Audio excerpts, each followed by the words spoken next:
Dan, the 6.5 was at NetApp Insight 24 in Vegas. You met with senior executives, CEO.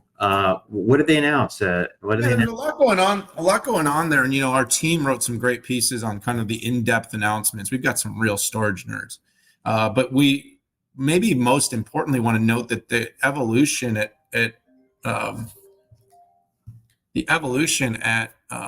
NetApp is all about the pivot, right? It's all about the pivot from being a storage to being one of these kind of new data, or they call it IDI. They refuse to do the AI whitewashing. That was their Gabby Boko and George Kurian, who I spent time with, will tell you this, but intelligent data infrastructure is about, are we starting to see an era of limiting the sort of stack for accessing data from the application layer? And NetApp is a first party inside of all the public cloud providers. So their file system is used first party, like basically, ISV OEM, where people don't know when they're using AWS or they're using Google for certain file, they're using NetApp. But the other thing about it is as we're building out vector, file, block, object, and we want to be able to essentially access all the storage across our data estate. In the long run, why do we need these middle layers of abstraction for data management? We heard about data lakes, data warehouses, data streams, data swamps. I'm joking. Those don't exist, I don't think.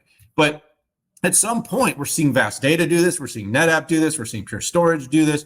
And we're seeing other companies like Weka entering the stage of saying, hey, can we access that data in some meaningful way through using metadata and using the different storage archetypes to allow the application to directly call the storage and file system to basically do AI.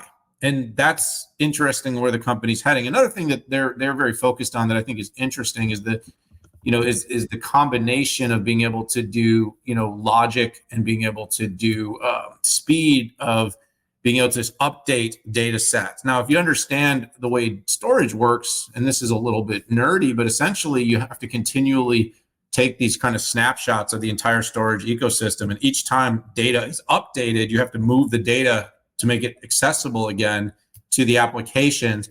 In most cases, it's done in sort of in its entirety. So every time you have to move the data, it's a massive project. It can be terabytes and terabytes of data, sometimes hundreds of terabytes, sometimes more, that has to be updated continuously so applications have the newest.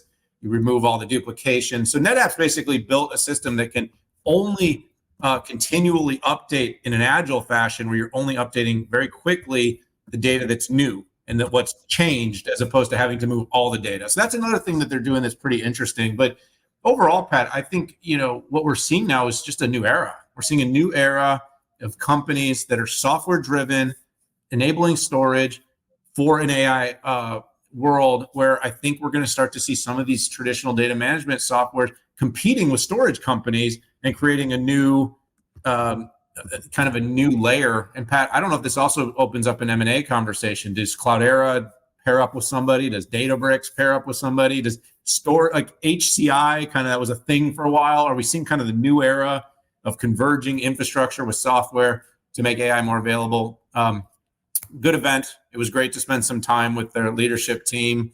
And I did it all in about 4 hours. That's the way to do it sometimes. So yeah, Dan, NetApp was formed right around when I started my career in the early 90s. They were formed in 92.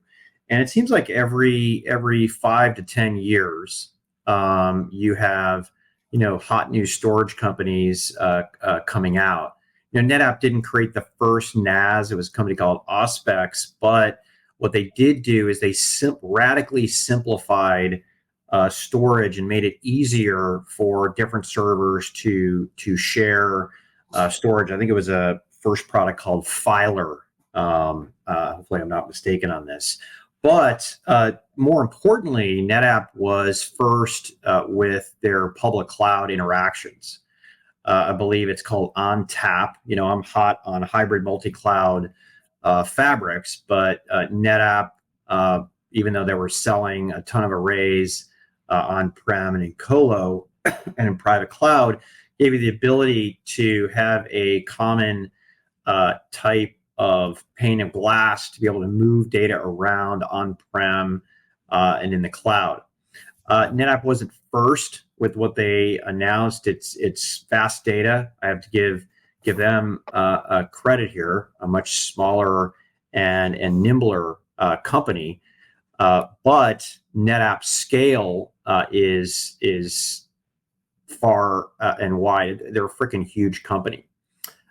So this natural compression of the stack between storage and the data makes sense. We see that in every industry when you're trying to grow, and it's not just growth for the sake of growth. There is a performance advantage to compressing the stack and integrating files, integrating data and metadata out there, particularly in the age of AI. And then if you can pull that data in and give the privileges, the security privileges, it actually makes your generative AI or even machine learning access a lot more secure. So I'm hoping to learn more about what they brought out at Insight 24. And Matt is going to be on my team, is going to be doing analysis of what he thinks. What's pretty cool is just seeing a ton of innovation here with vast data, with NetApp and Pure. The one company I'm not hearing a lot about is Dell. Like, where is Dell in this entire game? Again, to be determined.